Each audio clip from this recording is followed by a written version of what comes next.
مغه الله دی چې هغه آسمانونه لستنو پرته هم داسې درولي دي چې تاسې په خپل ګوري به هغه د خپل سلطنت پر تخت باندې ځلاند شو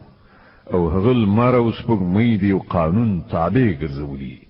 د دې ټول نظام هر شی تر یو ټاکلي وخت پورې چلیږي او هغه الله د دې ټول کار تدبیر کوي هغه نښانې په ډاګه څرګنده بیانوي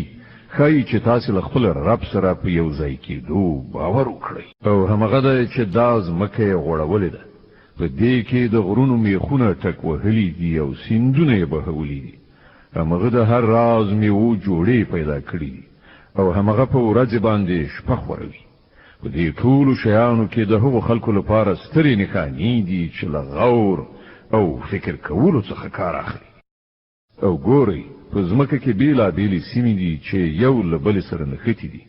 د انګورو باغونه دي کښتونه دي د خرما ونې دي چې له هغو نه ځینې یوستوي یعنې له یوې تنې نه دي او ځینې غبرګي ټولې په یو اوبو خړوبېږي خو موږ د ځینو خوند ډېر ښه کوو او د ځینو لږ په دغو ټولو شیانو کې د هغو خلکو لپاره ډېرې نښانې دي چې له پوهې نه کار اخلي اوس که ته حیرانېږي نو د حیرانتیا وړ د خلکو دا وینا ده چې کله چې موږ مړه شو خاورې شو نو آیا موږ به بیا له سره را پیدا کړی شو دا هغه خلک دي چې دوی په خپل رب کافر شوي دي دا هغه کسان دي چې د دوی په غاړه کې توقونه غورځېدلي دي دوی دوزخیان دي او په دوزخ کې به د تل لپاره اوسېدونکي وي